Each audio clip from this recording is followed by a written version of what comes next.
Victoria Harrington shoved the iron gate open with both hands and pointed into the freezing rain. "Get out of my house, tonight, right now. Take that baby and go back to whatever gutter you crawled out of." She grabbed Serena's arm 4 days after childbirth and pushed her through the gate. The metal slammed shut like a coffin lid. If you've ever been betrayed by the people who were supposed to protect you, this story is for you. Subscribe to our channel and follow every word to the very end. And drop a comment telling us what city you're watching from. I want to see how far this story travels. The rain was the kind that didn't fall so much as attack. It came sideways, driven by a wind that cut through fabric like it had something to prove, and it turned the long driveway of the Harrington estate into a narrow river of ice and shadow. Serena Carter stood at the gate with her newborn son wrapped in a hospital blanket that was already darkening with wet, and she did not move, not because she was frozen, not because she was afraid. She stood because she needed one moment, just one, to understand that this was real, that this was actually happening, that the people inside that lit-up mansion had just thrown a woman and a 4-day-old infant into the middle of the night without a single hesitation. She had named him Leo. She had whispered it to him while the nurse cleaned him and placed him in her arms in the hospital, just 26 hours after she had delivered him alone, in a room she had quietly rented and quietly paid for, because she had always known, that no one from that family was coming. She had held him for the first time and pressed her lips to his forehead and said, "Leo, you and me, baby, you and me." And she had meant it then. And she meant it now. Standing outside in the freezing dark with water dripping off her chin and her stitches aching, and her arms holding him so tightly that she could feel his small chest rise and fall against her. The mansion behind the gate blazed with light, every window, every chandelier. The Harrington estate sat on 11 acres in the most expensive zip code in the county, and it looked exactly the way old money always looked. Immovable, indifferent, beautiful in the way that things built to outlast people always are. Victoria Harrington stood on the other side of the gate. She had not gone back inside. She wanted to watch. She was 63 years old, and she wore her age like armor. Her silver hair was pulled back the way it always was, every strand in place, even at 3 in the morning, and she wore a cream-colored robe over silk pajamas. And she had not even bothered to find her shoes before coming outside, which told Serena everything she needed to know about how long this had been planned. Victoria had been waiting for this moment. She had dressed for it in her mind long before tonight. "I said go," Victoria repeated. Her voice was unhurried, almost pleasant. "You are not standing on my property. That gate is closed. Whatever is on the other side of it is no longer my concern." Serena looked at her through the iron bars. She did not raise her voice. "My baby is 4 days old, Victoria. That child is a Harrington by blood only, and even that is something I intend to have verified." The words landed the way a flat stone lands on still water, spreading out in every direction. Serena felt the shock of it move through her body before her mind could fully process what had been said, and she felt Leo shift in her arms, a small unconscious protest, as if even he could sense the coldness of what had just been suggested.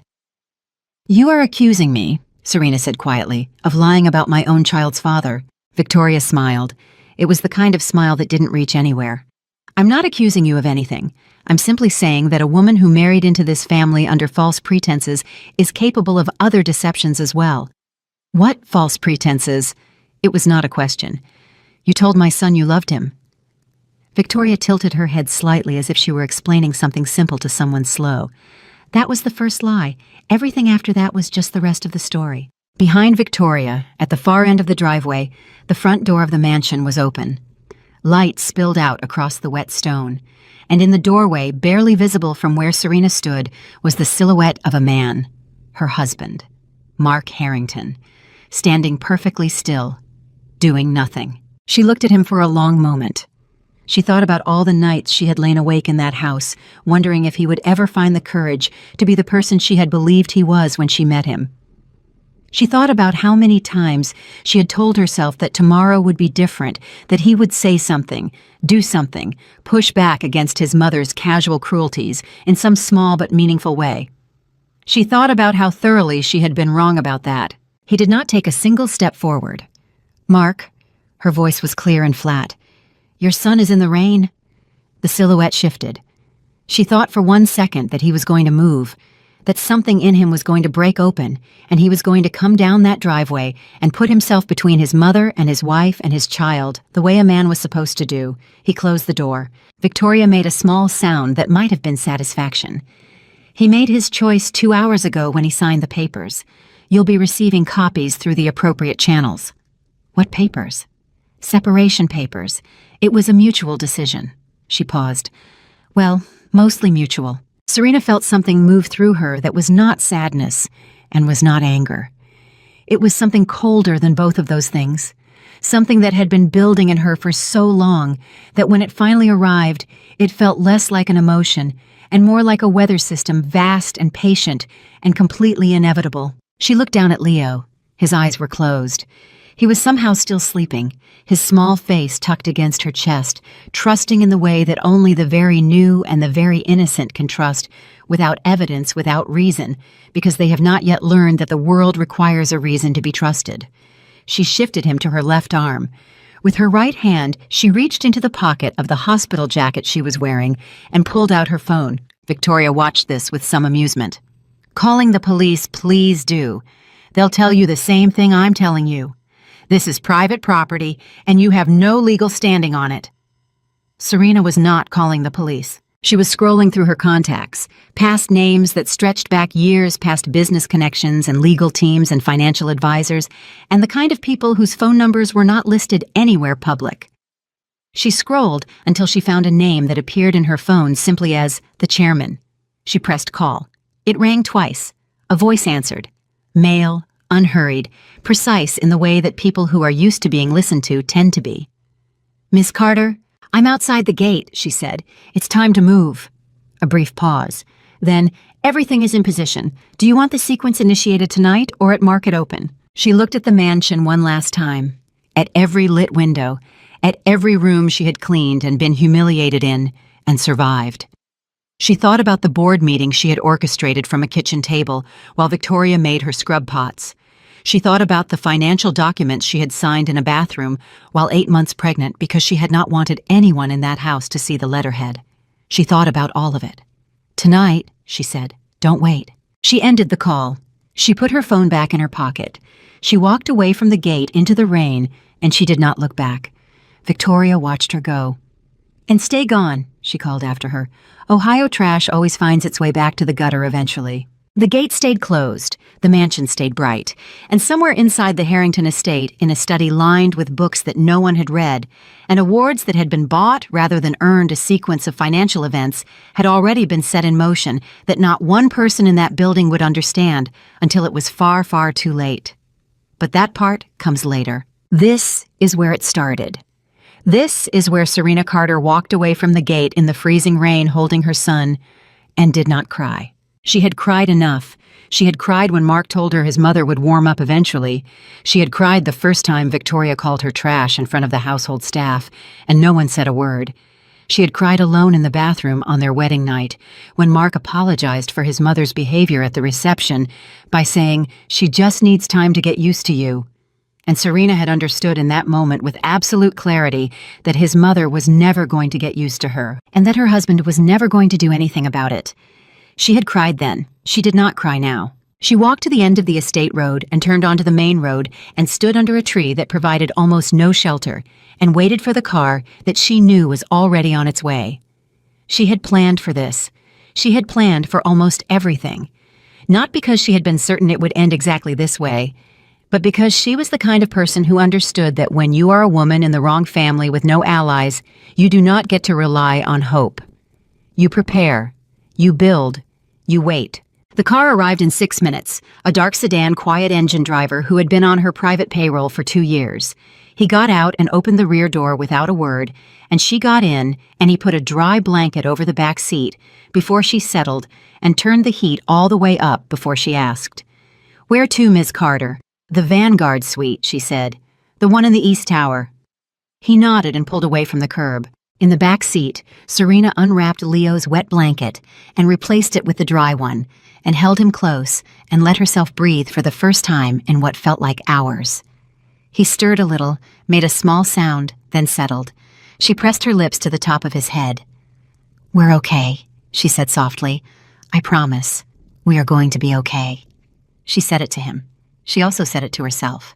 The sedan moved through the empty streets of the city, and in every direction the world was dark and wet and cold, and she sat in the warmth of the back seat and thought about the first time she had set foot in the Harrington estate 3 years ago, when she had still been willing to believe that love was enough to make any situation survivable. She thought about how much she had wanted to be wrong about what she saw in that house. She had wanted so badly to be wrong.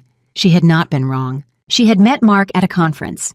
He was charming in the way that men raised with money often are effortlessly at ease, good at listening, skilled at making a woman feel like the most interesting person in any room. He had pursued her. That was important. He had come to her. She had not gone looking for anything in him except conversation, and he had turned that conversation into dinner and dinner into 6 months of what she had genuinely believed was a real relationship. He knew she was in finance. He did not know what kind. He thought she was mid-level. She let him think that, not because she was deceiving him, but because she had learned over many years that telling men too much too early tended to change the dynamic in ways that were hard to recover from. She had been cautious. She had watched him carefully, and she had seen something in him that she thought was genuine, a kind of sensitivity, a gentleness, an actual desire to do better than the family he came from. She thought he wanted to be good. She thought that wanting it was halfway to being it. She had been wrong about that, too. The first time Victoria had come to visit them in the apartment they shared before the wedding, she had called Serena the Ohio girl 3 times in one evening, and complimented the apartment on its practicality in a tone that made it sound like an insult. Mark had laughed it off. Later, when Serena brought it up, he had sighed the sigh of a man who had been having that conversation his whole life and was very tired of it. "She's difficult," he said, "but she doesn't mean it." "She called me the Ohio girl," Serena said. 3 times. I have a name." "I know. She'll come around." She did not come around. After the wedding, Small Tasteful held at a venue that Serena privately found depressing, but had agreed to because Mark's mother had approved it. They moved into the estate. It was framed as temporary. Mark said they were saving money while the new development on his company's real estate portfolio was finalized. He said it would be 3 months, 6 at the most. She had lived in that house for 2 years and 3 months before tonight. In those 2 years and 3 months, she had learned the precise dimensions of what it meant to be an unwanted woman in a house built for another woman's power.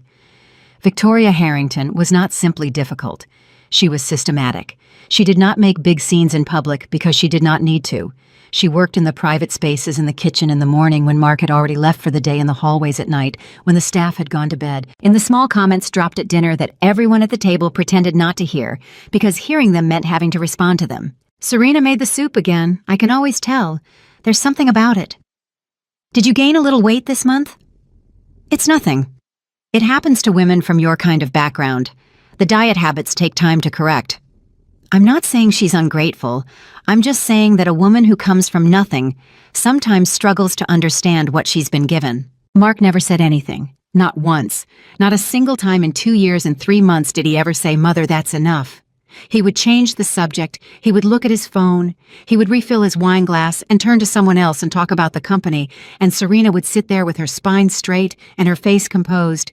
And she would think about the spreadsheets she had reviewed that morning, and the phone calls she had taken in the bathroom, and the quiet, invisible, absolutely necessary work she was doing to keep the entire financial foundation of the Harrington family from collapsing into the ground. Because that was the part they did not know. Harrington Motors has been in serious financial trouble for 4 years.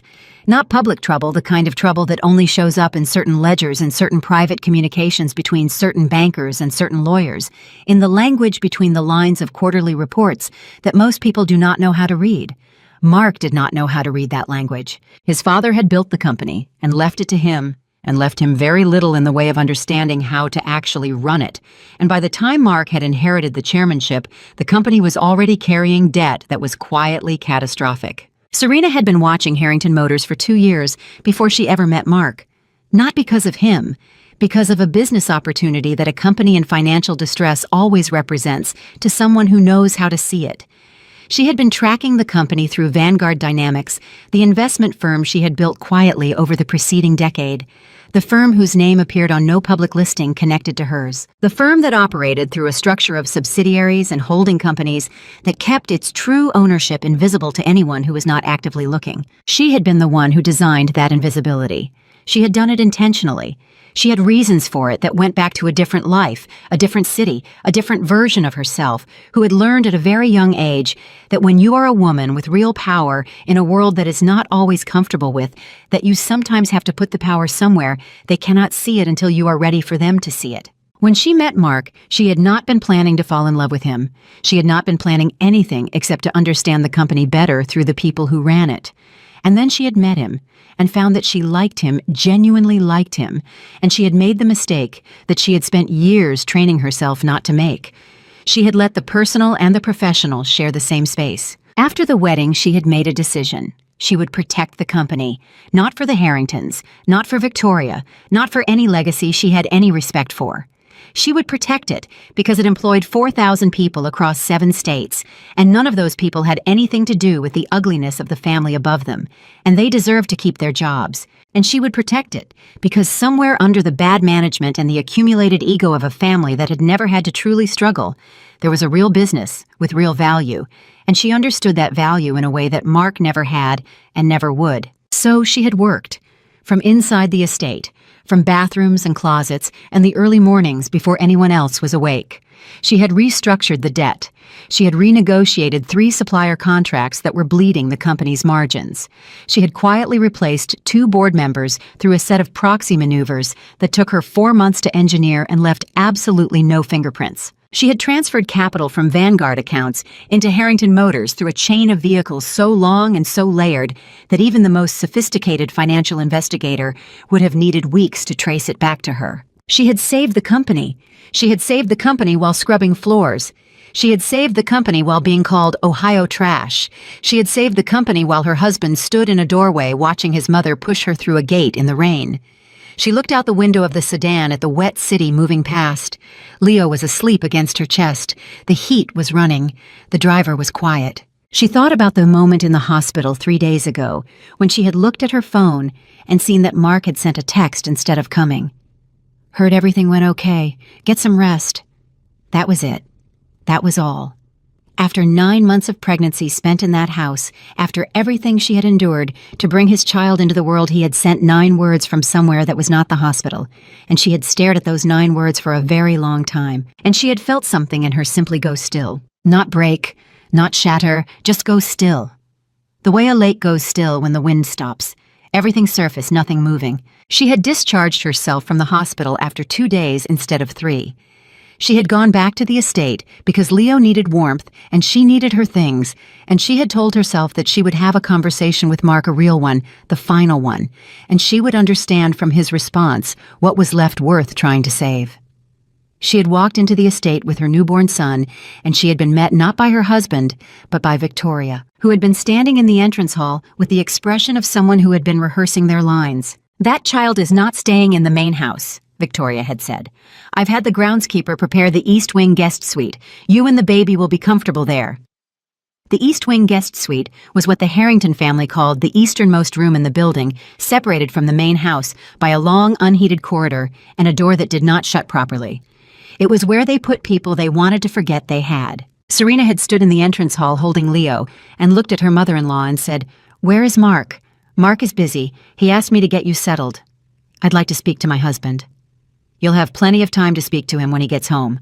Victoria had already turned toward the corridor. "Come along. I'll have someone bring your things." And Serena, because she had been awake for most of the previous 72 hours, and Leo was 4 days old, and she did not yet have everything in position, had followed. For the last time. She had followed for the last time, walking down that cold corridor to that forgotten room at the edge of the house, and she had laid Leo down, and she had sat on the edge of the bed, and she had opened her phone and sent a single message to a number that rang in a private office on the 37th floor of a building that the Harrington family had walked past many times without knowing who owned it. The message was 4 words: "Prepare the final sequence." The response came back in under a minute: "Ready when you are." That had been 3 nights ago. Tonight at the gate in the rain, she had given the word. The sedan pulled into the underground parking structure of a building in the financial district, and the driver held the door, and she stepped out with Leo, and they took a private elevator to the 31st floor, and the suite was warm and waiting, and there was a crib already set up beside the bed, and on the desk there was a folder containing 3 documents she had reviewed, but not yet signed. And when she laid Leo down in the crib and covered him, and watched him breathe for a moment, she walked to the desk and sat down and opened the folder. The first document was a financial authorization. The second was a legal filing. The third was a letter, addressed to the Board of Directors of Harrington Motors, from the Office of Vanguard Dynamics, signed by the chairman. She picked up the pen. She signed all 3. She closed the folder. She leaned back in the chair. She looked at the ceiling. Tomorrow, when the Harrington family woke up, the world they believed they lived in would have changed in ways they did not yet have the vocabulary to describe. Tomorrow, the phone calls would begin. The lawyers would begin. The bankers would begin. And the long, slow, irresistible machinery of consequence would begin to move in a direction that no one inside that lit-up mansion had ever seen coming. Because they had never looked at Serena Carter long enough to see what she was. They had looked at where she was from and decided they already knew. Ohio Trash Victoria had called her. Poor girl playing above her station. Gold digger with a baby she was using as an anchor. Serena looked at her son sleeping in the crib. His chest rose and fell with the perfect rhythm of the unbothered. He did not know anything about what was coming. He only knew that he was warm and his mother was near. She watched him for a long time. Then she got up and went to the window and looked out at the city and thought about how strange it was, the distance between what people believe about you and what you actually are. She had spent 3 years inside that house being seen as nothing, and every day she had gone back to her phone, back to her documents, back to the work, and she had done what she knew how to do, which was build things and protect things and make decisions that took all the variables into account. She had never stopped being who she was. Not for one day, not in that house, not under Victoria's voice or Mark's silence or the steady drip of daily humiliation. She had just been patient. She had been patient the way that people are patient when they know something is coming that cannot be rushed, when the timing matters more than the motion, when acting too early is the only real mistake available. She walked back to the desk and looked at the closed folder. She thought about Mark at the door, the silhouette, the stillness, the door closing. She had loved him once. She was honest enough to know that. She had loved him the way you love someone when you are still willing to believe that the person you see in their best moments is the person they truly are before you understand that what people do in their difficult moments is who they actually are. She had loved him before the difficult moments came, and the difficult moments had come one after another for 2 years and 3 months. And each one had shown her something about him that she had not wanted to see, and she had seen it anyway because she was not someone who had the luxury of looking away from the truth of things. He had never protected her, not once. He had never said, "That's my wife, and you will speak to her with respect." He had never said mother enough. He had never in 2 years and 3 months of watching his mother treat his wife as something beneath notice done the thing that even the most conflict-averse person eventually does when they love someone, which is stand up. And so here they were. She turned off the desk lamp. She sat in the chair in the near dark and listened to Leo breathe, and thought about tomorrow, and about all the days after tomorrow, and about what it meant to be free. Not the dramatic kind of free that people talked about in stories sudden and explosive and full of confrontation. The real kind. The kind that came from being entirely, completely done. She was done. She had been done since the moment that gate slammed shut. Now she was just waiting for the rest of the world to catch up. She signed those documents at 4 a.m, and by the time the sun came up over the city, Leo was still sleeping, and Serena had not closed her eyes once. Not because she couldn't, because she didn't want to. There was something about that first morning of freedom, even a freedom that looked from the outside like destruction, that she wanted to be fully awake for. She wanted to feel every minute of it. She had earned every minute of it. But the morning was quiet, and quiet had a way of pulling memory forward whether you invited it or not. She had not always known it would end this way. There had been a time not long ago, if she was honest, not long ago at all when she had still been trying, still showing up to the dinner table with something like hope, still watching Mark's face across the room and looking for the man she had believed she was marrying.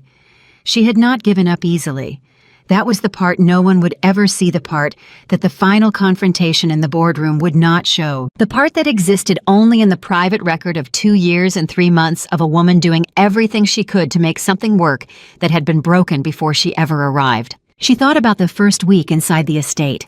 She had come in prepared to be patient, prepared to be gracious, prepared to do the difficult work of becoming part of a family that had not chosen her. She had cooked. Not because anyone asked her to, but because she had thought it was a gesture, a way of offering something of herself.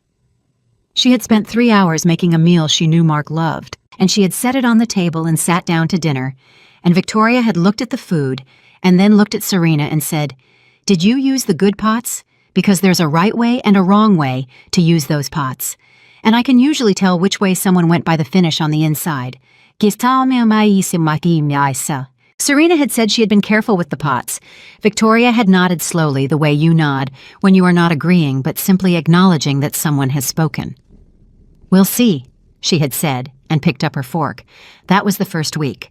By the second month, the shape of things had become clear. Victoria ran the household the way certain people run institutions, through the control of small details accumulated over time, so that everyone around her was always slightly off balance, always aware that the rules might change without notice, always half looking at her for approval they were never quite going to receive. The staff understood this. They moved around Victoria with the careful efficiency of people who had learned that a compliment was never just a compliment and a question was never just a question. Serena had learned it too. She had learned which rooms in the house she was expected to avoid without being explicitly told. She had learned that the kitchen was Victoria's domain until 10 in the morning, regardless of what she might need. Before then, that the sitting room on the east side was where Victoria received guests and was not to be used for anything else, that the phone in the study was a house phone, that Victoria considered hers alone, and that using it for a personal call, even a brief one, would result in a comment at dinner about respecting shared spaces. She had navigated all of it.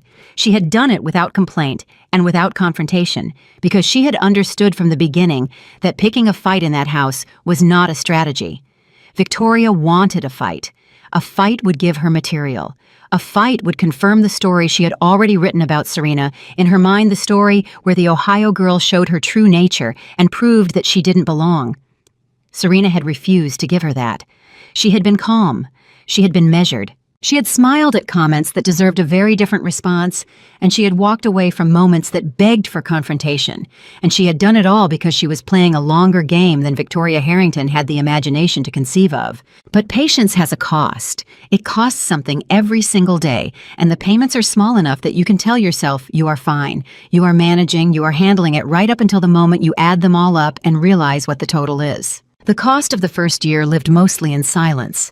The cost of watching Mark look away every time his mother said something that should have required him to speak. The cost of sitting at a dinner table 8 months pregnant and being told by the woman who was supposed to be her family that women from her background tended to have trouble with the physical demands of pregnancy because they weren't built for the lifestyle. "I don't know what that means," Serena had said that night, one of the very few times she had responded directly. Victoria had looked mildly surprised, as if a piece of furniture had spoken. "I only mean that you're not used to the stress of maintaining a household at this level. It takes a toll." "I'm not maintaining the household," Serena said. "I'm growing a human being." Mark had refilled his wine glass. No one had said anything after that. She thought about that dinner now in the quiet of the suite with Leo sleeping 6 feet away and the signed documents on the desk. She thought about how much energy it had taken to sit in that chair at that table in that house and keep herself intact. She was a woman who had built an investment firm from nothing, who had restructured the finances of more companies than she could count on one hand, who sat in rooms with people who ran governments and spoke the language of capital fluently and without hesitation. And in that dining room at that table, she had been made to feel like she should be grateful for the chair she was sitting in. She had never been grateful for the chair. She had been strategic about the chair. There was a difference, and it was the difference that had kept her sane. 18 months into the marriage, she had received a call from Daniel Park, her head of operations at Vanguard. She had taken it in the bathroom with the tap running, which was where she took most of her calls from the firm. "We have a problem with the Harrington Motors secondary debt structure," Daniel had said, his voice carrying the controlled urgency of someone delivering bad news to a person who needed the clean version. The bridge loan that was supposed to roll over in Q2 isn't rolling. The bank changed its position after their internal review. They're calling it. When? 60 days. She had sat on the edge of the bathtub. How much? 47 million. She had breathed for a moment, and the company's current liquidity, 11 million accessible. The rest is locked in inventory and fixed assets. So they're 36 million short in 60 days. Yes. Does Mark know? A pause. His CFO knows. Whether Mark has actually read the report is a separate question. She had ended the call and sat very still for a moment, and she had done the thing she always did when she was processing a serious problem, which was strip it down to its simplest form. The simplest form was this: the company that employed 4,000 people and bore the name of the family she had married into was 60 days from a catastrophic default, and the man who ran it probably had not read the document explaining this. And if she did nothing, it was going to collapse in a way that would be very public and very ugly, and would hurt a great many people who had nothing to do with any of the decisions that had led to this point. She had gotten off the bathtub and turned off the tap and dried her hands and gone back to the Vanguard system on her phone and spent the next 4 hours while everyone in the house believed she was resting, redesigning a bridge structure that would cover the gap without exposing Vanguard as the source.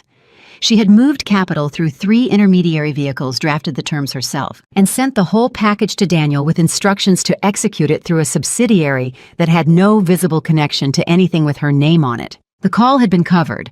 The company had not collapsed. And at dinner that night, Victoria had mentioned that the soup was slightly oversalted, and Serena had said she was sorry to hear that, and Mark had looked at his phone. The next time it happened was 11 months later. A different problem, same company. A supplier in the Midwest had filed a breach of contract claim that, if it went to litigation, would expose internal communications that revealed how badly the operations side of Harrington Motors had been managed for the better part of a decade. The legal exposure was serious. The reputational exposure was worse. She had found out because she had access to the company's financial records through her position as a silent creditor, and in those records, she had seen the legal reserve set aside for the claim, and the number had told her everything she needed to know about how seriously anyone was taking it. She had taken it seriously. She had called her legal team, not the Harrington legal team. Her team, the one that operated out of a firm that had never sent a single piece of correspondence to the estate. And she had worked out a settlement structure that resolved the claim quietly and cost a fraction of what litigation would have. She had funded the settlement through Vanguard. She had made it disappear. Mark had mentioned at dinner that week that things at the office were smoothing out, and that sometimes problems resolved themselves when you gave them enough space. She had said that was good to hear. He had smiled at her, the easy, warm smile she had fallen in love with at that conference, and for one moment she had almost told him. She had felt the words building in her throat, the full, honest account of what she had been doing, what she was holding, what she had saved. She had almost said it. She had thought about Victoria in the next room. She had thought about what happened to things that were said in that house. She had said nothing. By the 7th month of her pregnancy, the situation at Harrington Motors had stabilized enough that she could reduce the frequency of her interventions. She had restructured the primary debt, replaced the underperforming CFO through a board maneuver that took 6 weeks, and left Mark believing it had been the board's own initiative, and renegotiated the 3 supplier contracts that had been creating a slow but consistent cash drain. The company was not healthy in the way a well-run company is healthy, but it was stable. It could survive without active intervention, at least for a while. She had done all of this at 7 months pregnant in a house where she was treated like a guest who had overstayed her welcome. She had done it from her phone and from a laptop she kept in a bag at the back of a closet, where she knew Victoria did not go, because Victoria did not go anywhere in the house that wasn't already hers by declaration. She had done it while being told she needed to rest more, eat less, take up less space, make fewer demands, be more appreciative of everything that was being provided to her. She had been providing everything. That was the part. That was the part that, when she turned it over in her mind, still had the capacity to produce a feeling so intense it was almost physical. She had been the one providing. She had been sitting at that table being called a gold digger and a burden by people who were alive in their house, in their lifestyle, in their financial security, entirely because of her. She had been the invisible infrastructure of everything they claimed to have built. And not one of them had known. Not one of them had thought to look. Because why would you look carefully at someone you had already decided was nothing 8 months pregnant?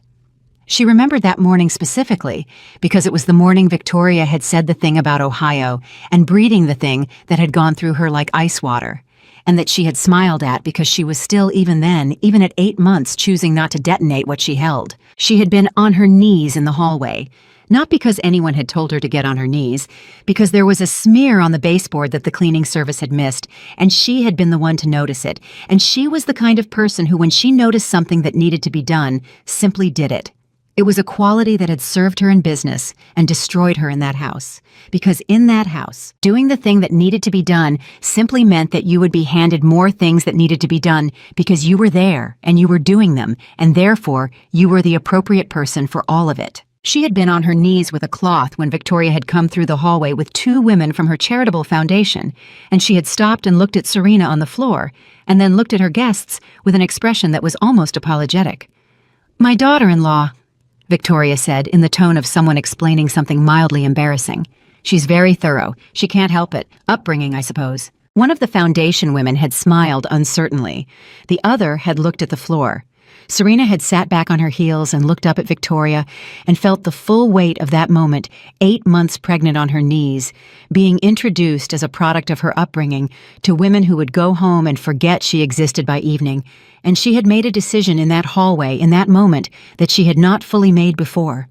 She had decided she was done waiting for something to change. She was going to be the thing that changed. She had gotten up off the floor. She had said, "Nice to meet you," to the 2 women with a smile that gave nothing away. She had walked to her room. She had closed the door. She had opened her phone and called Daniel. "I need you to start preparing the documentation for Project Harrington," she had said. "Don't execute anything yet. Just have it ready." "All of it?" Daniel had asked. "The full sequence? All of it?" "That's a complete unwinding. That's not a small operation." "I know what it is." A pause. "When are you thinking?" "I don't know yet. I'll know when I know. I just want everything ready so that when the moment comes, we can move in hours, not days." "Understood," Daniel had said. And then, because he had worked for her long enough to know that some moments required the acknowledgement of what was actually happening. "Are you okay?" She had thought about it. Not the reflexive, "I'm fine" that came automatically, but actually thought about it. "I will be," she had said. "That's different from okay, but it's enough for right now." She had hung up and sat on the edge of the bed and put her hand on her stomach and felt Leo move that specific and irreplaceable sensation of a person existing inside you making themselves known, reminding you that there was a future coming, regardless of what the present felt like. She had thought about who she wanted to be by the time he was old enough to understand who she was. She had thought about what she wanted him to see when he looked at her. Not a woman on her knees in a hallway.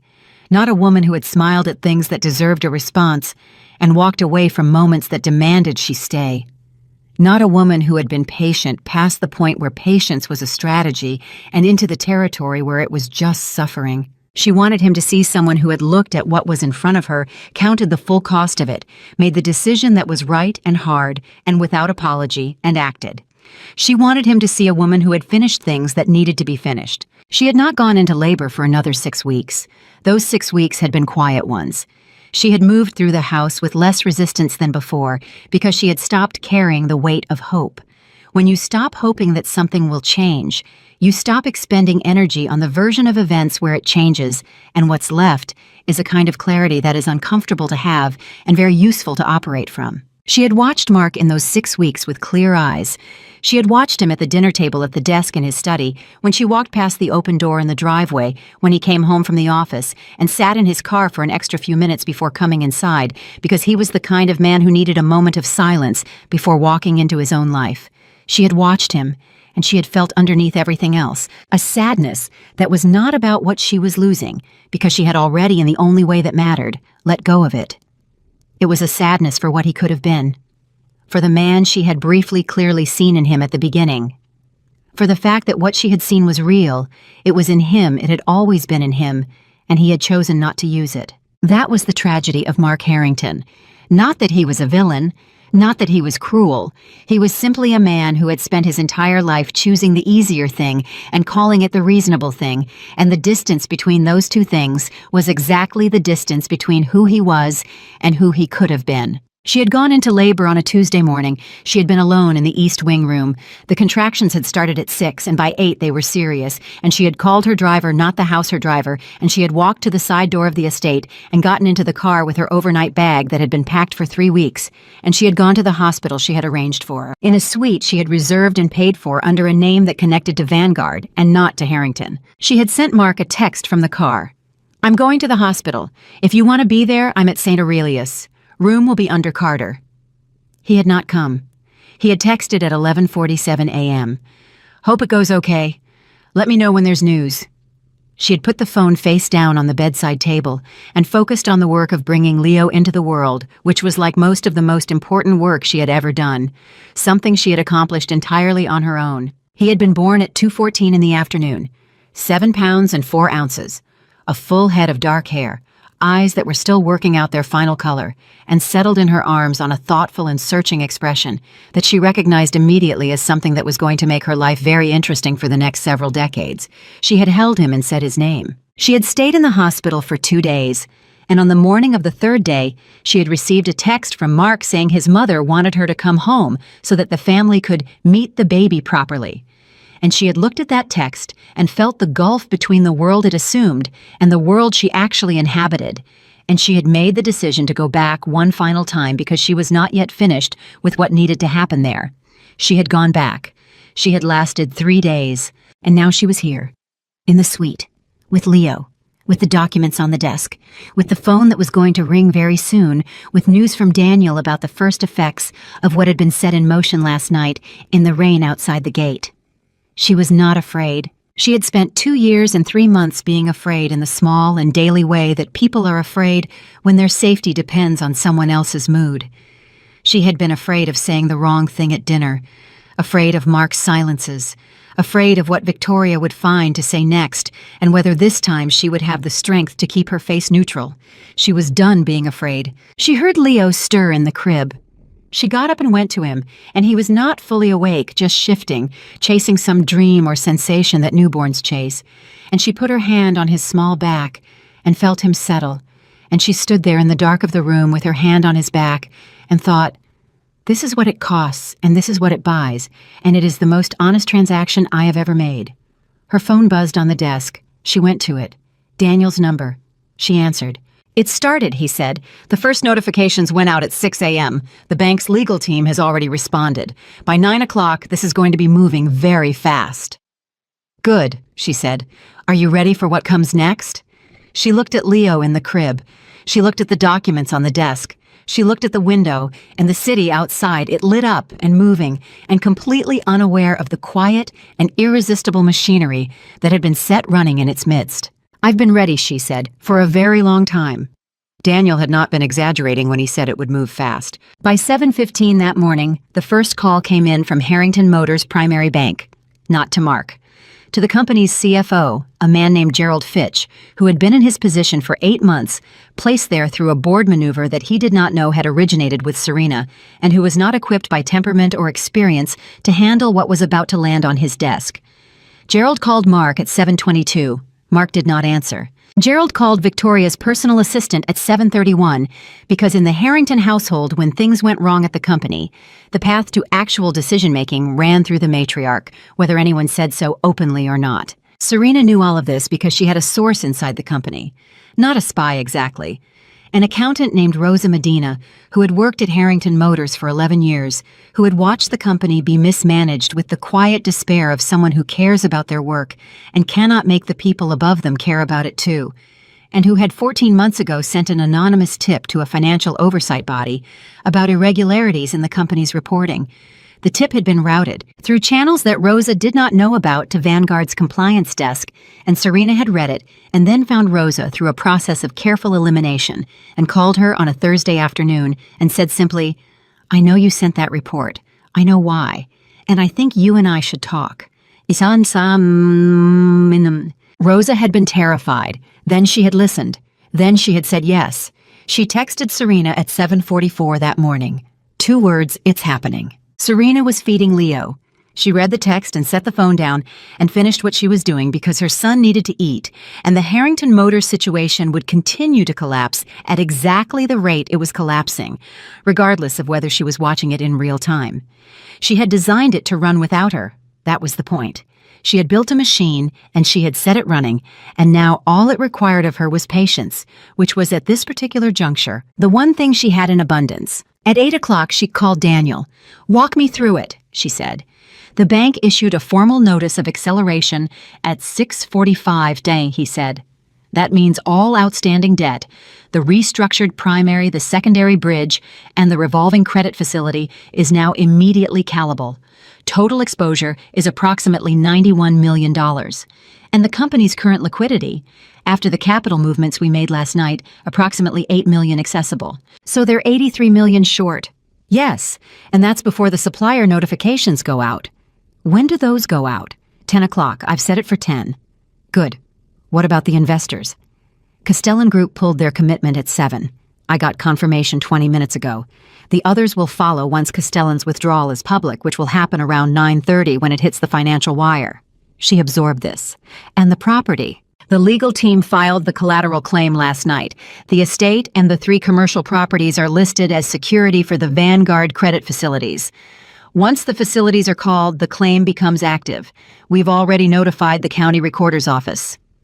So by end of day, Daniel said, there will be no Harrington Motors as a functioning entity, no accessible capital, no investor support, and the primary real property of the Harrington family will be subject to a foreclosure claim that they have no legal mechanism to contest.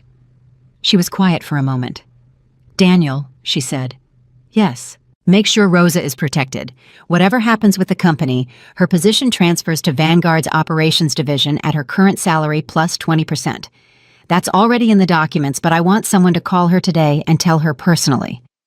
I'll do it myself, he said. She ended the call and sat for a moment in the quiet of the suite and thought about $91 million and $8 million accessible, and the face of Gerald Fitch, whom she had never met, but whose hiring she had engineered because she had needed someone in that CFO seat who would not be able to contain a crisis when it arrived. She had not hated Gerald Fitch. She had simply needed the right person in the right position at the right time. And Gerald Fitch was the right person for this particular chapter of events, which was the chapter where everything came apart quickly and visibly and without the possibility of a quiet fix. This was not cruelty. She had thought about that carefully over many months. She had examined her own motivations with the same rigor she applied to financial structures, looking for the places where emotion was distorting judgment, looking for the moments where what she wanted to do and what was right to do had diverged. She had found some of those places and corrected for them. She had decided, for instance, not to pursue the personal assets of the household staff, who had their own mortgages and their own children and their own reasons for having stayed in a difficult household without saying anything. She had decided not to expose certain private communications that would have accelerated the collapse, but would also have caused damage that spread beyond the Harrington family to people who had done nothing wrong. She had been precise. She had been surgical. She had taken down the structure while trying to limit the blast radius to the people who had actually built it and lived in it and used it as a weapon. That was not cruelty, that was accountability, and there was a difference even if the difference was not always visible from the outside. Leo had fallen asleep again in the crib. She watched him for a moment, then went to the bathroom and ran the shower hot, and stood under it for longer than she needed to, and let the heat work through the exhaustion that had been accumulating for 4 days. And before that for months, and before that for years. She was tired in a way that sleep wouldn't fix. She knew that, but the shower helped a little, and a little was enough. She was dressed and on her second coffee when the call came from a number she recognized as belonging to Mark's personal attorney. She let it ring. It rang again 20 minutes later. She let that one go too. The third call at 9:58 was from Mark himself. She looked at his name on the screen for 4 full rings. Then she answered, "Serena."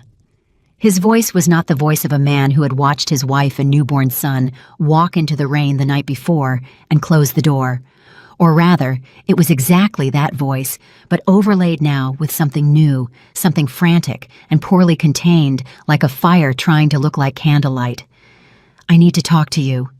"You're talking to me," she said. "Something is happening with the company. Gerald called me, and the bank is saying I don't fully understand what they're saying, but it sounds serious. I need you to come to the house so we can sit down and... I'm not coming to the house, Mark." A pause. "What? I'm not coming to the house. You closed the door last night. That door stays closed." "Serena, this is not the time for I understand you're upset. I understand. Last night was..." "I'm not upset," she said. And she meant it. She said it the way you state a fact about the weather. "I'm done. Those are different things. I need your help." He said it quickly, like he'd been holding it and finally couldn't anymore. "I don't know what's happening, but whatever it is, it's moving fast, and I can't. Gerald is telling me the bank is calling everything, and the investors are pulling out, and I don't have..." He stopped. She could hear him breathing. Please. That word. Please. She had waited a long time to hear him say it, and she had imagined in various versions of this moment that it might mean something, that it might produce some motion in her toward him. She examined herself carefully and found that it did not. What she felt was something closer to sorrow, and even that was muted at a great distance like a sound from another room. "Mark," she said, "call your lawyers, call your board, call whoever you want, but don't call me." She ended the call. At 10 o'clock exactly, the supplier notifications went out. 14 suppliers across 9 states received formal notices that the credit facilities supporting their Harrington Motors contracts had been suspended pending restructuring, and that payments due in the current cycle would be delayed pending resolution. 3 of those suppliers had clauses in their contracts that allowed them to suspend delivery upon notice of a credit event. All 3 exercised those clauses within the hour. At 10:37, Castellan Group's withdrawal hit the financial wire. By 11:15, 2 more investors had followed. Rosa texted at 11:40. "The floor is in chaos. Gerald locked himself in his office. Mark showed up 20 minutes ago and hasn't come out of the boardroom." Serena texted back, "You're okay. Stay calm. Your transfer paperwork will arrive this afternoon." Rosa's response came back in seconds. "I don't know whether to cry or laugh. You can do both," Serena wrote. "You've earned it." She put the phone down and looked at Leo, who had woken up and was looking at the ceiling with the focused, serious expression he seemed to reserve for moments when the world was offering him something new to consider. She picked him up and sat in the chair by the window and held him and thought about the Harrington boardroom, which she had never been invited to enter, and Mark sitting in it right now, trying to understand something that was not understandable from where he was sitting. Because from where he was sitting, this was a catastrophe that had come from nowhere. A sudden, inexplicable, devastating collapse of everything that was supposed to be solid. He would be looking for a cause. He would be asking Gerald questions that Gerald couldn't answer. He would be calling lawyers who would give him language but not solutions. And at some point in the next few hours, someone in that room was going to say something that would begin to pull the thread, and the thread led, if you followed it carefully enough, directly to Vanguard Dynamics. And Vanguard Dynamics led, if you followed that carefully enough, to a name that no one in that boardroom had ever thought to connect to any of this. She wondered how long it would take them to get there. She thought probably not today. Today they were too busy with the immediate emergency to go looking for the architecture underneath it. Maybe tomorrow. Maybe the day after. It didn't matter. She would be ready when they got there. That was the whole point. At 2 in the afternoon, she received the formal confirmation from her legal team that the foreclosure claim on the estate had been filed and accepted. It would take time to process through the courts, but the filing itself was now a matter of public record, which meant that anyone with a reason to look, any journalist, any creditor, any business associate who got curious about the sudden news about Harrington Motors could find it. She had expected to feel something when that confirmation came through. Some version of relief or satisfaction, or the particular complicated emotion that arrives when something you have worked toward for a long time actually happens.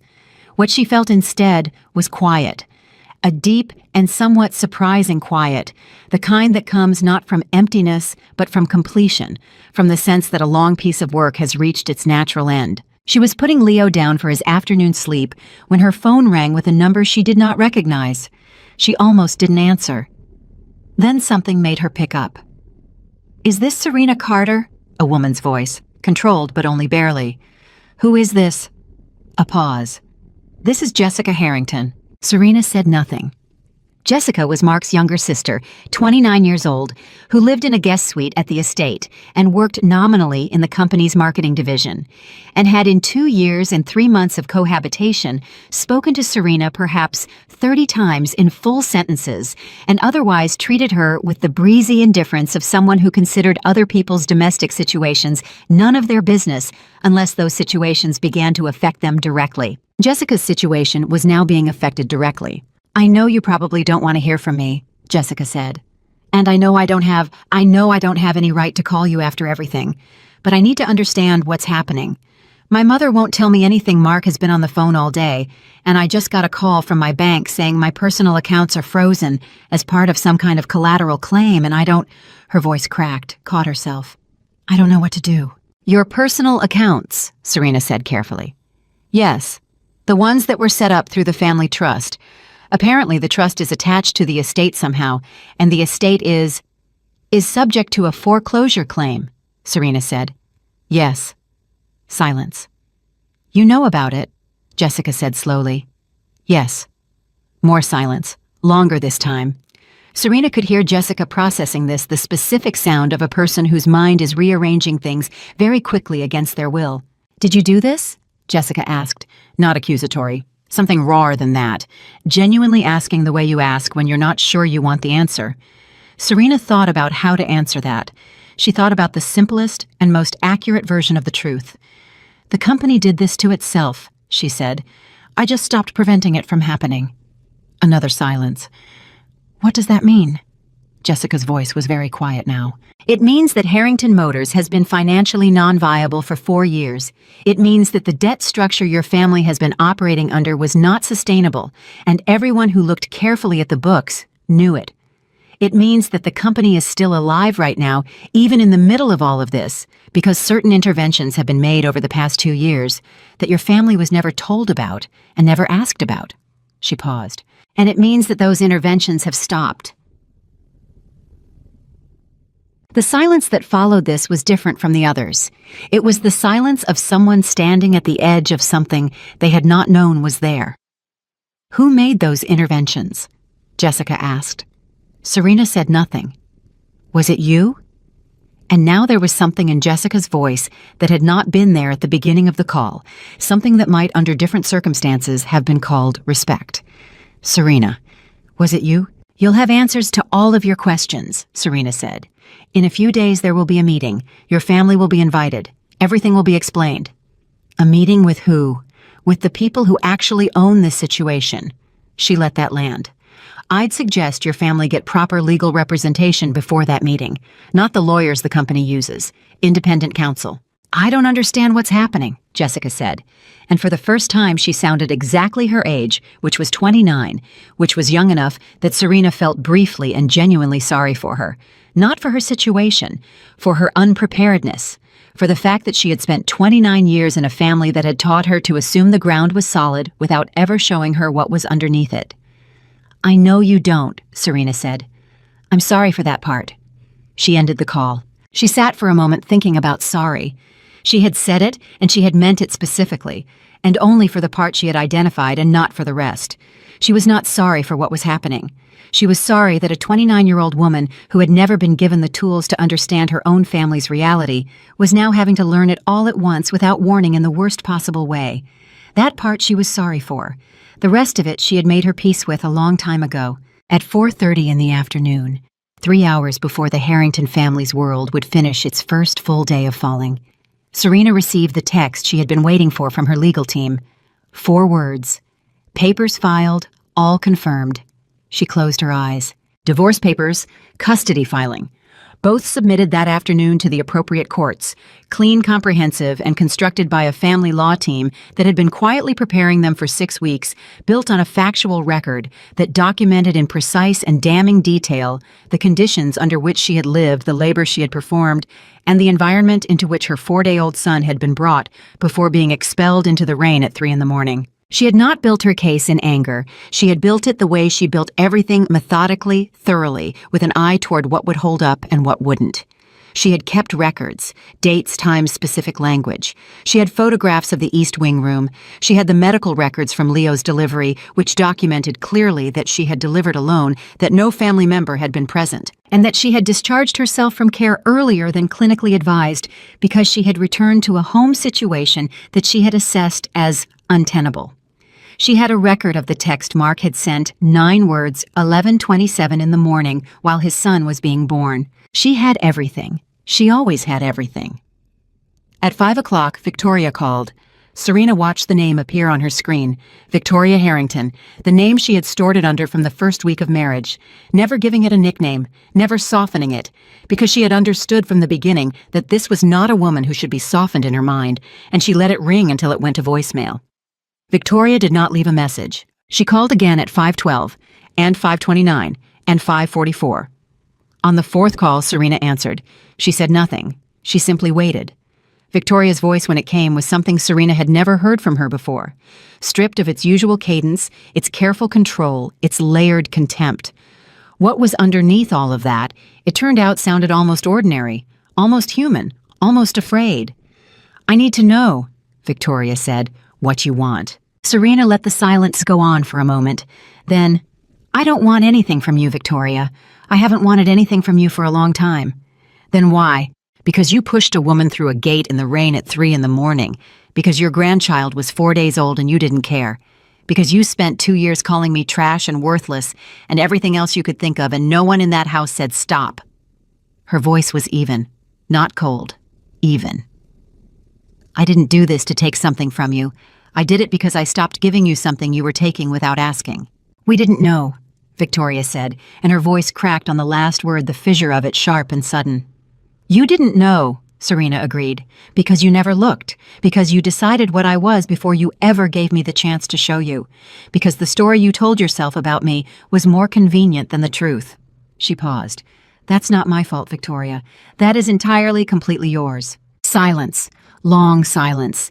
The kind that contains things that will not be said because it is too late to say them. "What happens now?" Victoria asked finally. Her voice was barely above a whisper. "Now," Serena said, "you meet with your lawyers, and in a few days you'll get an invitation to a meeting. And at that meeting you're going to find out exactly who you've been dealing with for the past 3 years." She ended the call. She set the phone down on the desk next to the closed folder with the signed documents and the coffee cup that had gone cold an hour ago. She put both hands flat on the desk and breathed. Leo made a sound from the crib, not crying, just making himself known. She went to him and picked him up, and he looked at her with those searching eyes, and she looked back and felt underneath the exhaustion and the grief and the clean, hard satisfaction of a long thing finished. Something that was simply love, uncomplicated, unqualified. The only thing in her life right now that didn't require strategy or patience or careful construction. Just love.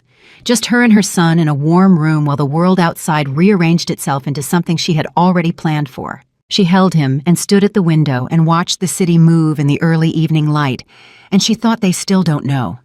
They have spent all day in crisis, and they still don't know the thing that is going to change all the rest of their questions. They know that Vanguard Dynamics holds their debt. They know their company is collapsing. They know that something has gone catastrophically wrong with a speed that doesn't make sense. They don't know yet who Vanguard is. They don't know yet who has been sitting at the head of that table the whole time. They will. In a few days, they will walk into a boardroom expecting a stranger. They will be expecting the kind of powerful, distant figure who exists in financial stories. Male, almost certainly in their imagination. Older, someone they can categorize and negotiate with and perhaps appeal to. They will walk in and find her. She thought about Victoria's voice on the phone. "We didn't know." She thought about Mark's voice in the morning. "Please." She thought about Jessica's voice at 2 in the afternoon. "Did you do this?" She had given each of them the answer they were ready for. Not the full answer. Not yet. The full answer was for the boardroom. The full answer was for the moment when they were all in the same room and there was nowhere to look except at her, and no story left to tell except the true one. That moment was coming, and she had been waiting for it. She realized not for months, not even for the full 2 years and 3 months inside that house. She had been waiting for it since the first evening she sat at the Harrington dinner table and heard herself described as the Ohio girl and understood with a clarity that had never left her exactly what kind of game she was in and exactly what it was going to take to win it. The city moved outside the window. Leo settled against her shoulder. The phone on the desk did not ring, and somewhere across the city in a house that no longer belonged to the family inside it, people who had spent years not looking were finally beginning to see. The city did not sleep that night, and neither did the Harrington family. Serena knew this not because anyone told her, but because she understood people who were accustomed to control and what happened to them when control was removed without warning. They did not rest. They moved. They called each other and called lawyers and called bankers who did not answer after business hours, and called each other again, and they sat in rooms together, talking in circles, because talking in circles was the only thing available to people who had not yet accepted that the thing they were circling around was already gone. She slept. 4 hours, which was more than she had slept in the previous 3 days combined, and when Leo woke her at 2 a.m, she fed him in the dark and felt the particular stillness of a city at that hour, the way it breathes differently when most of its people are down, and she thought about nothing in particular, which was itself a kind of luxury she had not had in a very long time. At 6:15 the next morning, Daniel called. "The Morning Wire is running the story," he said. "Harrington Motors CEO faces company collapse amid mysterious debt restructuring. They don't have the Vanguard connection yet, but they have enough to run it. It'll be on the financial pages by 7. How long before someone makes the connection to Vanguard? Our analysts say 48 to 72 hours before a journalist with the right sources gets there, possibly sooner if someone inside the company talks. Rosa. Protected. She's been moved to a temporary remote assignment as of this morning. Her name will not appear in any of this. Good." She shifted Leo to her other arm. "What about the estate?" The foreclosure paperwork was served at the property at 6 this morning. A process server and 2 representatives from our legal team. The housekeeper signed for it. She thought about the housekeeper. A woman named Mrs. Albright, who had worked in that house for 19 years, and who had watched Serena being treated as less than nothing and had never said anything, and had also, to her credit, never participated. Mrs. Albright had simply moved through the house with a professional neutrality that Serena had always respected, the neutrality of someone who understood that she worked for the house and not for the people in it. "Make sure Mrs. Albright gets a reference letter from Vanguard's HR department," Serena said. "Good one. She's going to need it." A pause. "Done. Anything else?" "Send the meeting invitation today for the day after tomorrow, 9 a.m., the main boardroom on 37. All 4 of them. All 4. Mark, Victoria, Jessica, and the Harrington family's attorney whose name was Whitfield, and who had been managing their legal affairs for 22 years, and who was in Serena's assessment, a competent man who had made the professional mistake of becoming personally loyal to a family that was not worth the loyalty. He would be there. She wanted him there. She wanted everyone who needed to understand what had happened to be in the same room when they found out. "I'll send it this morning," Daniel said. She ended the call and got up and put Leo in the crib and went to the desk and opened her laptop and read the Financial Wire story about Harrington Motors. It was as Daniel had described, incomplete but sufficient. It had the basic facts right: debt acceleration, investor withdrawal, the sudden and dramatic nature of the collapse, and it had the tone right too, which was the tone of financial journalism. When a family company with a long history suddenly falls, a kind of solemn surprise, a reaching for context, an attempt to explain through the history of the company what might have led here, as if the explanation lived in the past, when in fact it lived in the present, in a specific set of decisions made by specific people who had believed themselves untouchable. She closed the laptop. She showered. She dressed carefully. She had a meeting that afternoon, not the Harrington meeting, a Vanguard board call she had been rescheduling for 3 weeks and could not reasonably push again, and she was not the kind of person who let personal circumstances alter the way she presented herself professionally. She had learned this early before Vanguard, before the money, in the years when she had been building and had nothing to show for it yet, and had understood that the way you showed up in a room before anyone knew what you were worth was the thing that told them before any number did. She dressed in navy. She put Leo in the portable crib near the desk. She ran the board call for 40 minutes with her son sleeping 3 feet away, and no one on the call knew, and she handled every agenda item with the clarity and precision that her board had come to expect from her. And when it was over, the CFO of Vanguard said, as he often did at the end of calls, "Sharp as ever, Serena." and she said thank you and meant it simply without irony. At 2 in the afternoon, her phone rang with a number she recognized as belonging to Whitfield, the Harrington family attorney. She answered. "Ms. Carter?"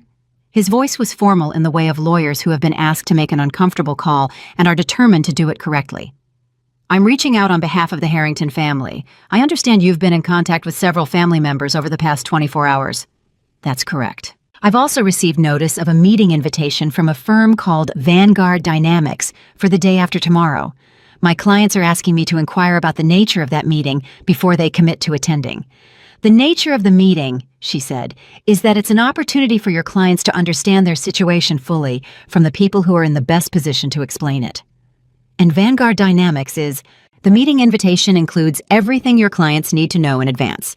I'd encourage you to review it and advise them to attend." A pause. "Ms. Carter, I have to be direct with you. My clients are in a very difficult position right now, and they are—" "I know what position they're in," she said.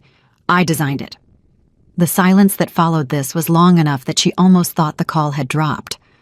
"I see," Whitfield said finally. "Come to the meeting, Mr. Whitfield. Bring your clients. Bring anyone else you think should be there. All of your questions will be answered." She paused. "All of them." She ended the call. The next 30 hours moved differently than the hours before them. There was a quality to the waiting that was almost meditative. She had done all the work. Everything that was going to happen was already in motion. What remained was simply to be present when it arrived, and to be ready and to not mistake the quiet for an absence of consequence when in fact the consequence was everywhere building, flowing through systems and institutions and people's understanding of their own lives at the exact pace she had calibrated for it. She spent the afternoon with Leo. She took him to the window and showed him the city and told him what it was, which was a place where people built things and lost things and sometimes found things they had not been looking for, and where the distance between having nothing and having everything was not always as large as it appeared from either side.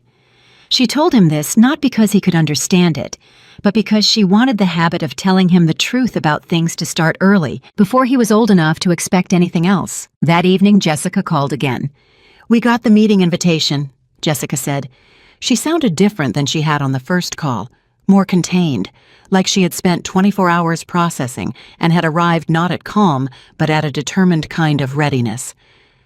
"My mother doesn't want to go." "That's her choice. I told her she doesn't have a choice. I told her that whatever is happening, we need to be in the room where it gets explained." A beat. "Was I right?" Serena considered this. "Yes," she said. "You were right. Will you tell me one thing before the meeting?" Jessica's voice was careful, like someone picking their way across uncertain ground. "Just one thing." "Depends on the thing." Was there ever a version of this where it went differently, where you didn't, where we could have—" She stopped, started again. "Was there a version where you stayed?" The question caught her more off guard than she expected. She sat with it for a moment, actually sat with it, turned it over, examined it honestly. "There was a version," she said finally, "where your mother called me by my name instead of the Ohio girl. There was a version where your brother came to the hospital when his son was born. There was a version where someone in that house, anyone said enough, that's enough, she is a person, and she is here, and she matters." She paused. "Those versions existed.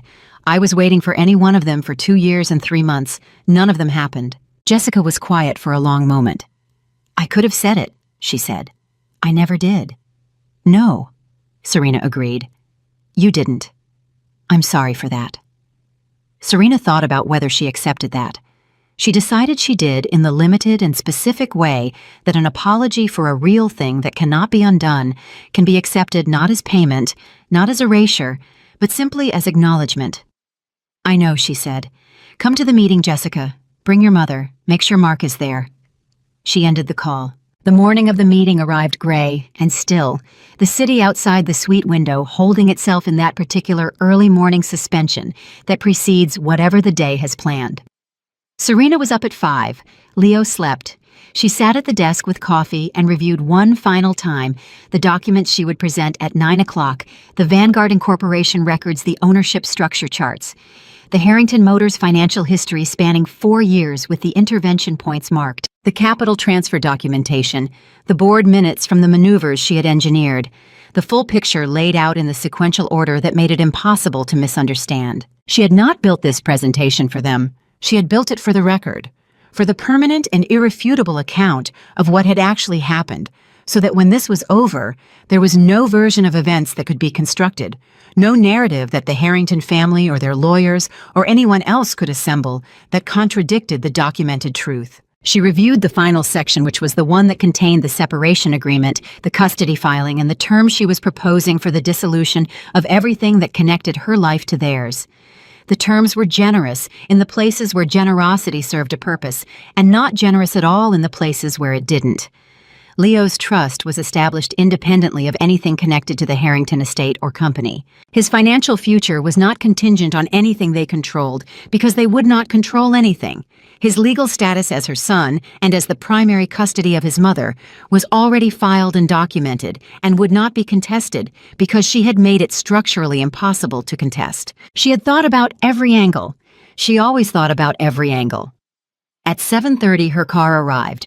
She dressed Leo in the warmest thing she had for him, wrapped him in the good blanket, and carried him to the elevator and down to the parking level where the driver was waiting. He held the door. She got in.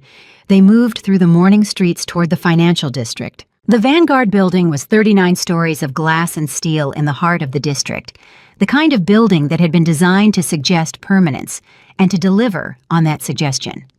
She had chosen the building 8 years ago when she was signing the lease on the first proper office space Vanguard had ever occupied, and she had walked through the lobby on that first day and thought, this is where the work gets done. This is where it becomes real. She arrived at 7:55. Daniel met her in the lobby. "They're here," he said. She stopped. "Already." "Arrived 8 minutes ago. All 4 of them. Whitfield drove them. They're in the reception area on 37. She absorbed this. They were 45 minutes early. That told her something about the state they were in, the sleeplessness, the anxiety, the raw, desperate need to get to the explanation faster than the scheduled time. She had expected them to arrive on time, or slightly late, because late would have been an attempt at dignity, an effort to appear unbothered. 45 minutes early was the opposite of dignity. 45 minutes early was people who had not slept and could not wait anymore. "Has anyone spoken to them?" The receptionist offered coffee. Victoria declined. Mark accepted, and then didn't drink it. Jessica is on her phone. Whitfield has his briefcase open. "Good," she said. "Let them wait." She went to her office on the 37th floor through a separate corridor and spent the next 30 minutes reviewing the final documents feeding Leo and composing herself in the specific way she had always composed herself before a significant meeting, not by suppressing what she felt, but by identifying it clearly, naming it and setting it in the right position relative to what she needed to do. What she felt was a complex mixture of things that she did not try to flatten into a single word. Grief was part of it. Relief was a larger part. Something that was not quite triumph and not quite sorrow, but occupied the territory between them, was the largest part of all. She named all of it. She set it aside. She picked up Leo and held him for a moment against her shoulder and said quietly, "Okay, let's go." At 9 o'clock exactly, she walked into the Vanguard boardroom. It was a large room. The table was long dark wood, and on one side of it sat the Harrington family, Victoria, at the center, her back straight, her face composed in the expression she used when she was frightened and refused to show it. Mark to her left, looking like a man who had aged 5 years in 48 hours, unshaved eyes, hollow hands folded on the table with the effortful stillness of someone who is working very hard not to let them shake. Jessica to Victoria's right, and she was the only one who met Serena's eyes when she came through the door, met them directly, and held them for a moment with an expression that was not hostile and was not warm, but was something more honest than either. Whitfield sat at the end briefcase, open legal pad in front of him, pen ready. On Serena's side of the table, Daniel, 2 members of the Vanguard legal team, and a financial analyst named Carter Webb, who had been with the firm since the beginning, and who knew the Harrington Motors file as well as anyone alive. Serena sat at the head of the table. She had not made a production of it. She had simply walked in and sat in the chair that was hers and put Leo in the carrier she wore against her chest, and he settled there with his characteristic acceptance of whatever arrangement she chose for him, and she opened the folder in front of her and looked at the 4 people across the table. Victoria's eyes had gone to Leo first, then to Serena's face, then to the folder, then back to Serena's face, and in that sequence of movements, Serena watched the beginning of understanding arrive in the woman's eyes. Not the full understanding yet, but the first small, cold edge of it, the sense that something about this room was very wrong in a way she had not prepared for. "Thank you for coming," Serena said. Mark's eyes were on her with an expression she could not immediately categorize. He looked at her the way you look at someone you thought you knew, and are now realizing you were looking at a surface without understanding there was something behind it. "What is this?" Victoria said. Her voice was doing the thing it did when she was trying to reassert authority. It went very precise, very clipped, each word, its own separate object. "Why are we in this building? Who arranged this meeting? I was told this was a meeting with the principals of Vanguard Dynamics." "It is," Serena said. Victoria looked at Daniel, at the lawyers, back at Serena. "Then where are they?" Serena let one beat pass.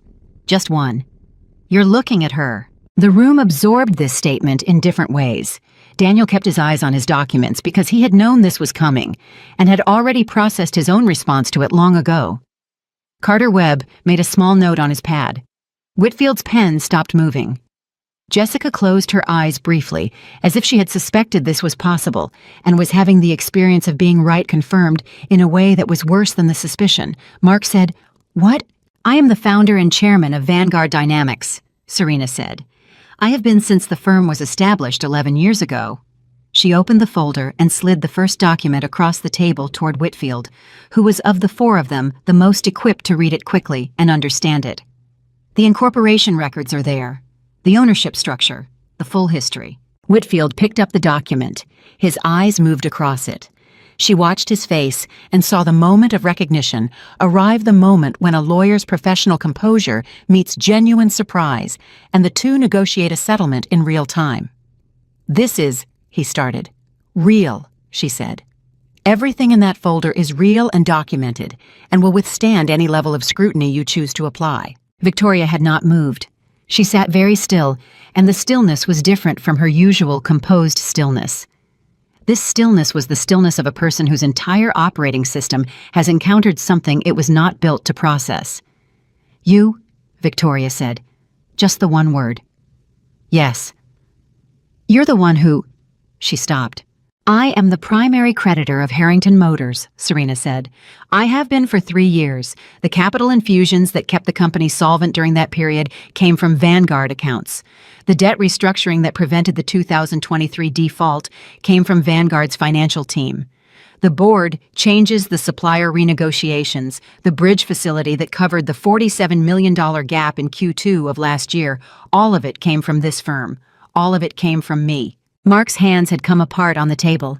He put them flat against the wood surface, as if he needed to feel something solid. "You were this whole time you were keeping your company alive," she said. "Yes." "Why?" His voice broke on the word, not dramatically, just the way a voice breaks when it runs out of the structure that was holding it. "Why didn't you tell me?" She looked at him for a moment. This was the question she had thought about most across all the months of preparation, across all the versions of this meeting she had run in her mind. She had thought about what answer she would give him. She had gone through several. She had settled on the truth, which was also the simplest version. "Because you never asked," she said. "In 2 years and 3 months of marriage, you never asked me what I did. You never asked what I was building. You never asked who I was before you met me. You accepted the version of me that your mother described, and you never looked past it." She paused. "I was waiting for you to look. You didn't." Mark put his face in his hands. Victoria spoke. Her voice had lost its precision entirely. It came out unevenly, the words not quite landing where she aimed them. "You are telling me that the money, the company, all of it, was you." "Yes." "And you let it collapse."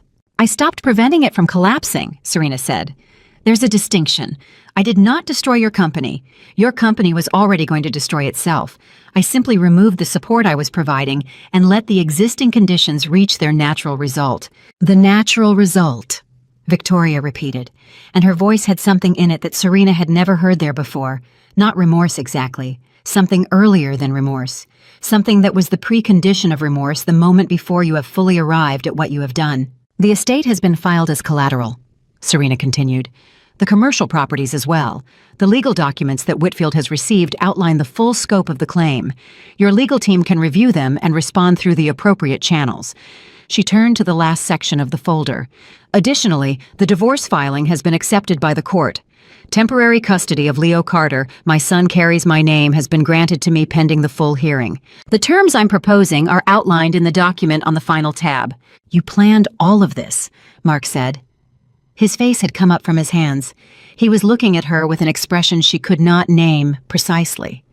It was too many things at once: devastation, disbelief, and underneath both of those, something that looked almost like the beginning of understanding, not of the financial situation, but of her, of who she actually was, arriving too late and at terrible cost. This wasn't something you decided I decided to act when I was pushed through the gate in the rain with our 4-day-old son, she said. I decided to be ready long before that. She looked at him steadily. The timing was yours, Mark. You chose the moment. I had been building the response for a long time, but I was not planning to use it until you gave me no other option. I gave you... He stopped. He seemed to be running the last 2 years and 3 months through his mind at a speed that was visibly painful. I should have... Many times, she said. Yes. Jessica had been sitting very still through all of this. Now she said quietly to no one in particular. She told us. On the phone, she said she stopped giving us something we were taking without asking. She looked at Serena.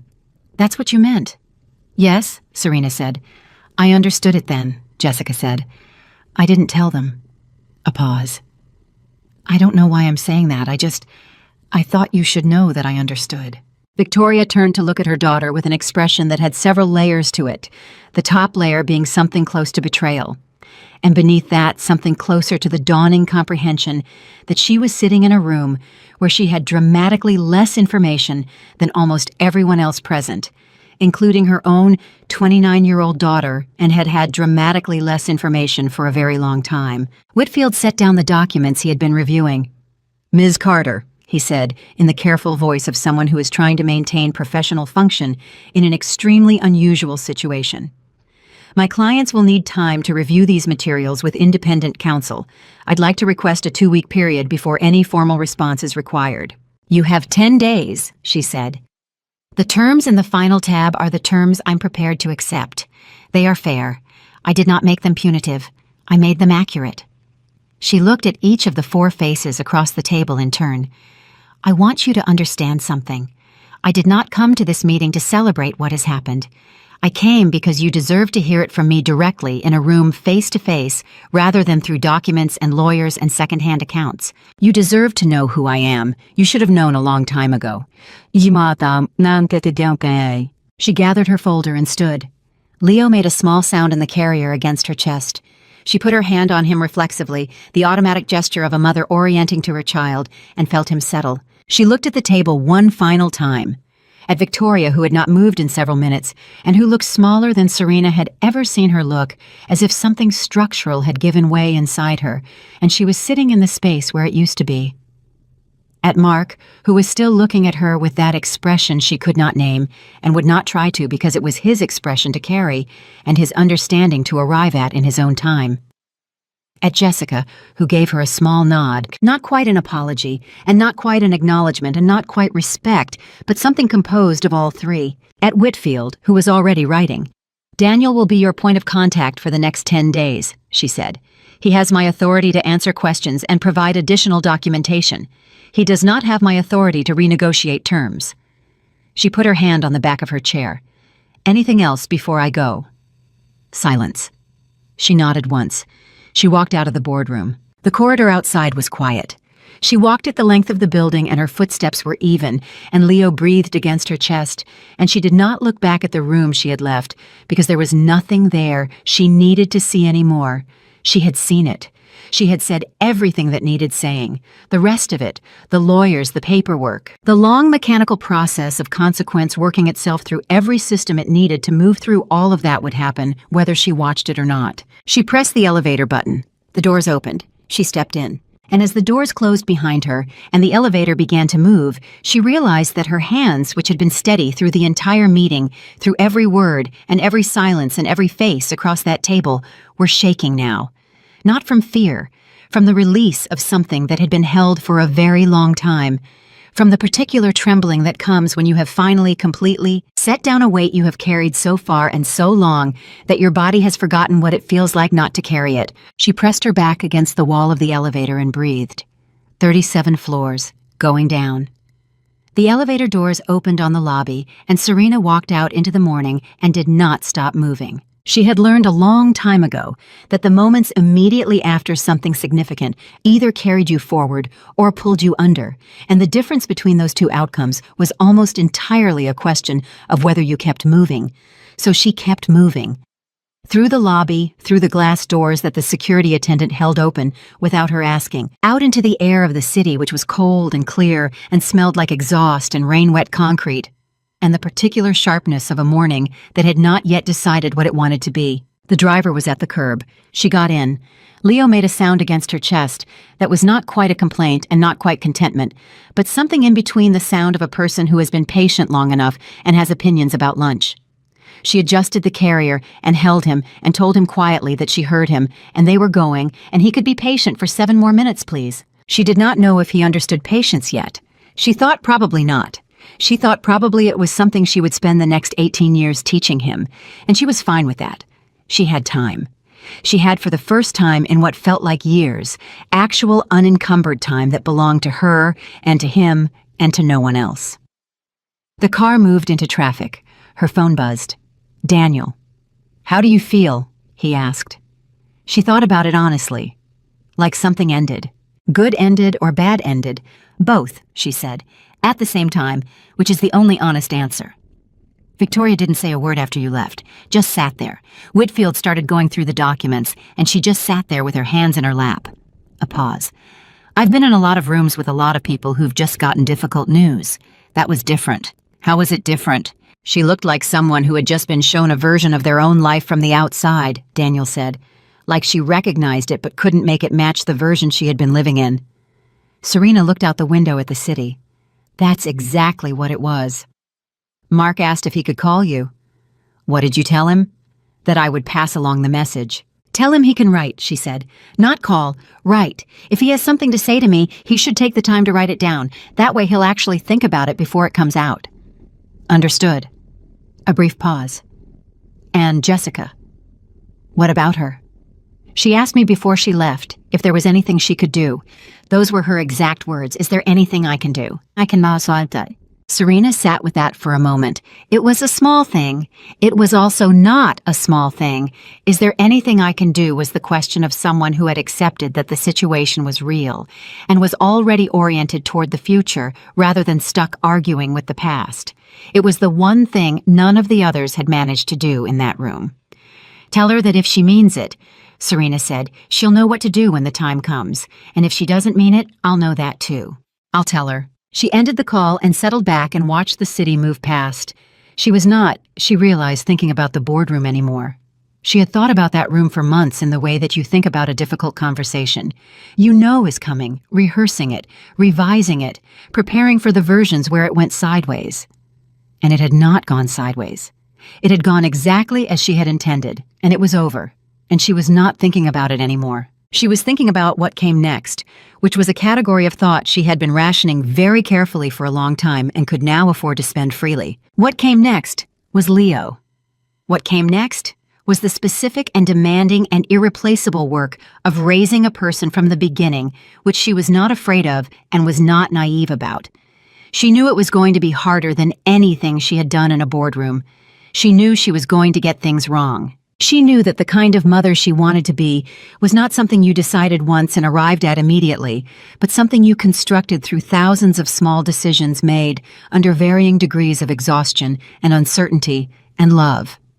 She knew all of this, and she wanted all of it anyway, with a wanting that was clean and unambiguous in a way that very little in her life had ever been. The suite was warm when she arrived. She fed Leo and put him down, and he slept with the easy immediacy of someone who does not have a complicated relationship with rest. And she sat at the desk and opened her laptop and looked at the work that had accumulated over the 3 days she had spent, focused entirely on the Harrington situation. There was a lot of it. There was always a lot of it. Vanguard did not pause because its chairman was going through a personal earthquake and she did not want it to. She worked for 4 hours. She reviewed 3 acquisition assessments, responded to 17 emails, approved a term sheet that her team had spent 6 weeks preparing, and declined a meeting request from an investor who had been trying to get into a room with her for 5 months. Then she closed the laptop and looked at Leo sleeping in the crib and thought about calling her mother. Her mother lived in Columbus. She had not told her mother the full story, not the Vanguard part, not the scope of what Serena had been managing inside the Harrington estate, not the details of the financial architecture she had built and maintained and ultimately deployed. Her mother knew that the marriage had not been good. Her mother knew that Victoria Harrington was not a kind woman. Her mother knew that Serena had given birth alone and that Mark had not come, because Serena had told her this on the phone from the hospital, not as a complaint, but simply because her mother had asked and she had answered. Her mother had said, "Come home, baby." She had said she wasn't ready yet. She picked up the phone now and called. It rang twice. "Serena?" Her mother's voice was the voice of someone who has been waiting for a call for several days without allowing herself to acknowledge that she was waiting. "How's the baby?" "He's perfect," Serena said. "He's sleeping." "And you?" She thought about it. "I'm good, Mom. I think I'm actually okay." "Did something happen?" "A lot of things happened." She leaned back in the chair. "I'll tell you all of it when I see you. Can I come up this weekend?" A brief silence that contained on her mother's end probably 3 separate emotions arriving simultaneously. "Can you come up? Baby, I've had the guest room ready since the day you called me from that hospital." She laughed. It came out more easily than she expected, genuine and a little ragged, the laugh of someone who has not laughed in several days and whose laugh muscles have gotten slightly stiff from disuse. "I'll come Friday. I'll make the soup." "I know you will." She hung up and sat for a moment with the phone in her hand and felt specifically and without qualification grateful. For her mother. For Columbus, where she had grown up in a small house on a street with old trees and had learned from a woman who worked 2 jobs and never complained about it and somehow managed to have opinions about everything and make you feel like your own opinions mattered too. She had learned from that woman that being from somewhere that other people dismissed as nothing was not a liability. It was information about those people. It was information that told you exactly how carefully you needed to guard what you were building until it was ready to be seen. Ohio trash. Victoria had called her. She thought about that now without any heat at all, just noted it, filed it in the category of things that had been said about her by people who had been catastrophically wrong about her, a category that was not as small as she would have liked, but was. She had come to understand an occupational hazard of being a woman who did not look like what she was. At 4 p.m, 9 days before Whitfield's deadline, she received an email. It was from Mark. Subject line, "I don't know how to start this." She had told Daniel to tell him to write, and he had written. Not that night, not the morning after the meeting, 4 days after the meeting, which told her that he had spent 4 days trying to find the words and had finally given up on finding the right ones and sent the ones he had. She read it at the desk with Leo in the crib and the city going gold outside the window in the late afternoon light. He had written 6 paragraphs. She read them twice. The first paragraph said he did not expect her to forgive him and was not asking her to. The second paragraph said he had been doing something he described as accounting, going back through the 2 years and 3 months and looking at every moment where he had made the wrong choice, and there were more of them than he could face without stopping and putting the list away and coming back to it. He had come back to it. The third paragraph was the one she read most carefully. It said, "I think I knew somewhere that I was failing you. I think I knew it, and I made the choice every day not to look at it directly, because looking at it would have required me to do something about it, and I was afraid of my mother, and I was comfortable, and I had everything I thought I wanted, and I chose that over you. I am not telling you this as an explanation. I am telling you because you deserve to know that I knew, and that I chose wrong anyway, and that there is no version of that I can make acceptable." The fourth paragraph asked about Leo. Just asked plainly the questions of a man who understood he had forfeited the right to assume anything, and was asking instead, how was he sleeping? Was he eating well? Did he have her eyes, or was it still too early to tell? The fifth paragraph said he had spoken to an independent therapist, not the family therapist his mother had used for years, someone new, and that he was going to keep doing that for a while because he thought he needed to understand some things about himself before he could be anything useful to anyone, including his son. The sixth paragraph said, "I hope you and Leo are warm." She sat with the email for a long time. Then she wrote back. She did not write 6 paragraphs. She wrote 2. The first said Leo is sleeping well. He has dark hair and eyes that haven't settled yet, but I think they'll be brown. He is very serious, which I think will serve him well. I will not prevent you from being his father if you do the work of understanding what that means and what it requires. That is not a guarantee, and it is not a gift. It is a door that is not yet closed, which is all I can honestly offer. The second paragraph said, keep going to the therapist. She sent it and closed the laptop. She had thought in some of the harder months inside the Harrington estate about what she would want the ending to look like. She had thought about it in the bathroom with the tap running while the Vanguard calls played out on her phone. She had thought about it on her knees in the hallway with the cleaning cloth in her hand. She had constructed various versions of it in the hours when she should have been sleeping and instead was lying in the dark running the variables. None of the versions she had imagined looked exactly like this. They had been sharper mostly, more conclusive. The versions you imagine in your hardest moments tend toward the dramatic because drama is what you reach for when reality feels unendurable. You reach for the version where the wrong is made completely and permanently right, where the people who hurt you understand fully and suffer appropriately, and the record is corrected in a way that is visible and public and leaves no room for ambiguity. Reality was more complicated than that. Reality was Mark writing 6 paragraphs at 4 in the morning and her writing 2 paragraphs back, and both of them existing in that exchange, somewhere in the territory between the people they had been to each other and the people they were going to have to figure out how to be going forward for Leo's sake, in whatever form that took. Reality was Victoria Harrington sitting very still in a boardroom chair. Reality was Jessica asking, "Is there anything I can do?" Reality was Leo, who did not know any of this and would not know it for years, and would eventually at some point in the future, that Serena could not precisely calculate, but could feel approaching at the distance all futures approach from, ask her questions about it. What happened? Why did it happen? Who are these people? And who was she? And what does it mean that his family was what it was? She was going to tell him the truth. All of it, in the age-appropriate increments that the truth could be delivered in, from the simplest version when he was small to the full account when he was ready for it. She was not going to construct a comfortable story, and she was not going to make anyone a villain who was not one, and she was not going to make herself a hero either because she was not a hero. She was a person who had been in a difficult situation and had made choices.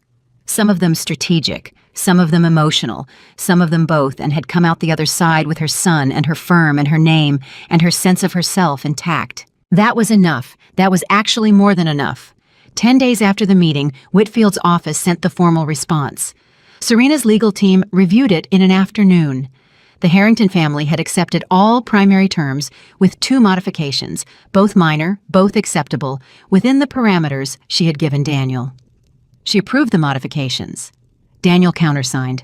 The agreement was fully executed by the end of the business day. Harrington Motors was formally dissolved 4 days later.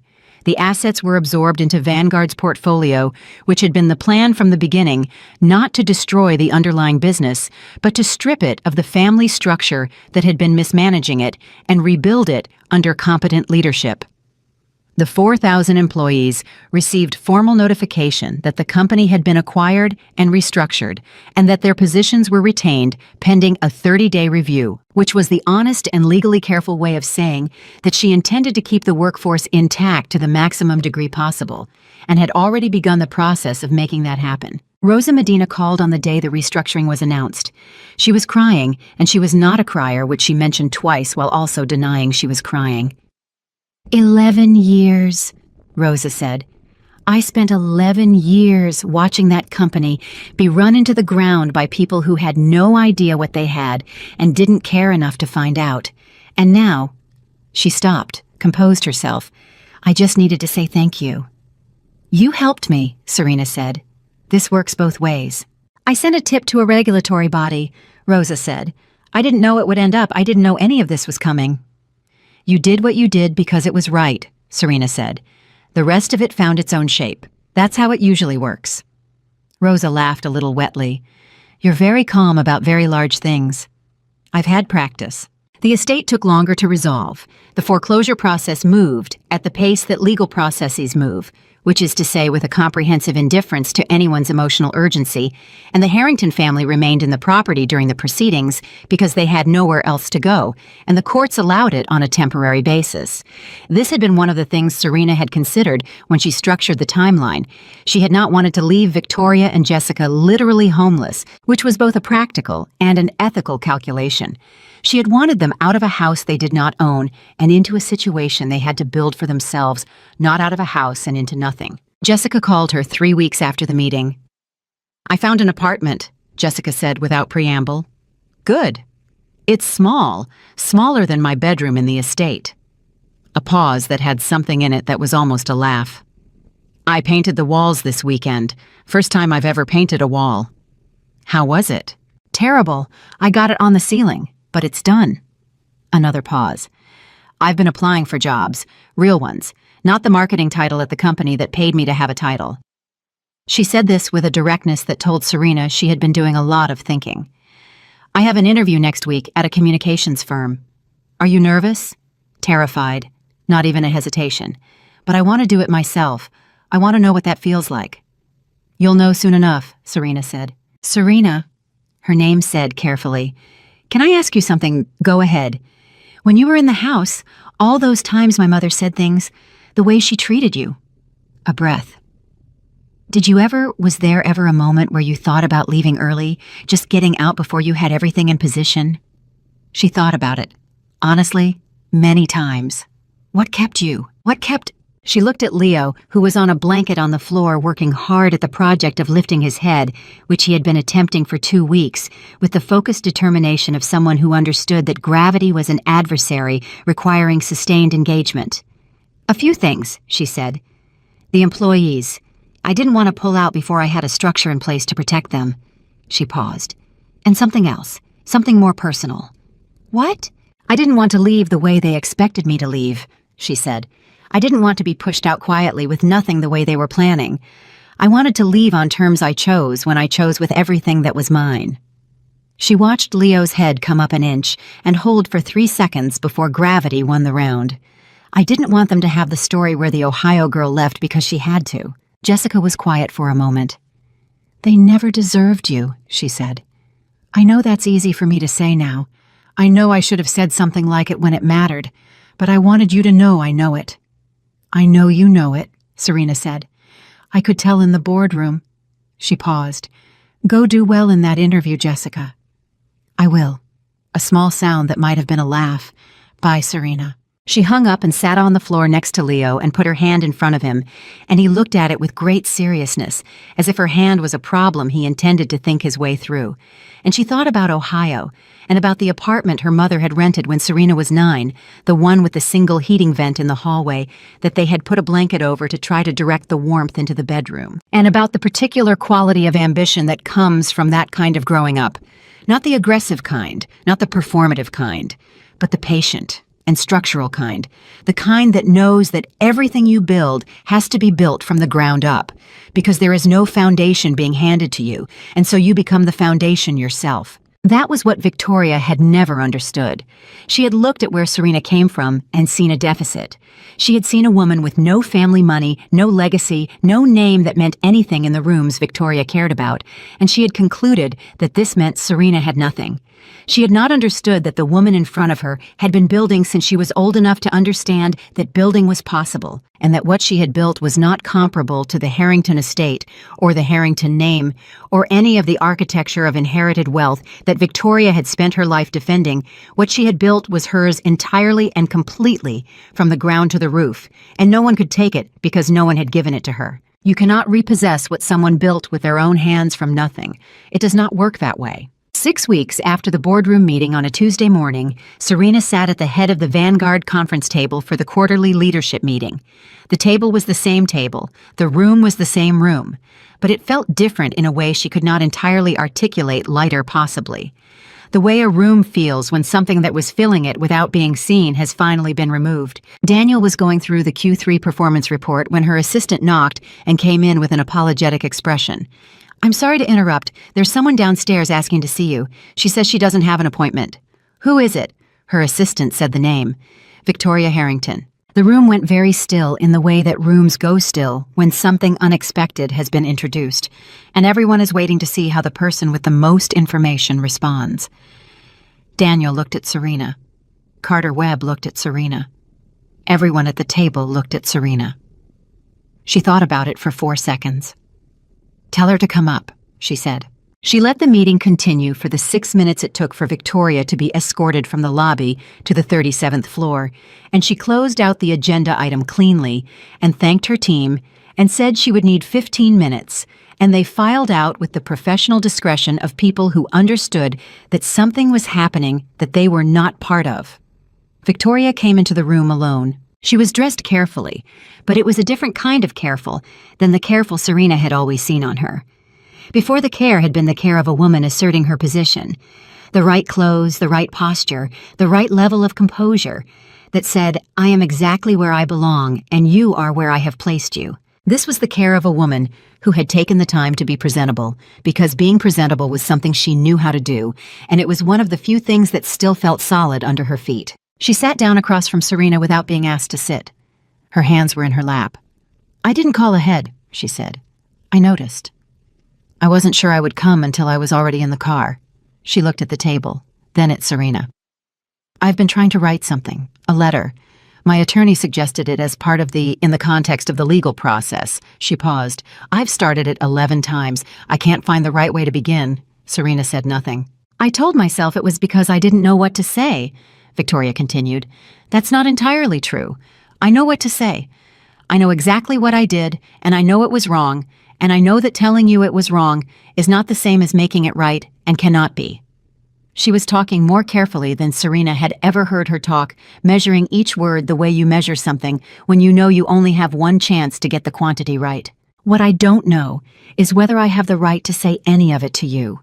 Whether I have earned the right to take up your time with my acknowledgement of something that you already know." "You came anyway," Serena said. "I came anyway." Victoria looked at her hands. "You have a son. He will grow up without a grandmother who deserves the name. That is, I understand that is a consequence of choices I made. But I want you to know that I understand it. I'm not asking you to give me anything. I just want you to know that I understand what I lost and what he will not have because of what I did." Her voice held through this, but barely held the way things hold when they are at their limit. "I'm sorry for what I did to you. I am sorry I called you those things. I am sorry I treated you as if your life before us was something to be ashamed of. I am sorry that I never—" She stopped. "I am sorry that I never looked." The silence in the room was long and real. Serena looked at Victoria Harrington and felt with great clarity all the things she might have expected to feel, and also the things she had not expected, which was that she did not want this woman to be in pain.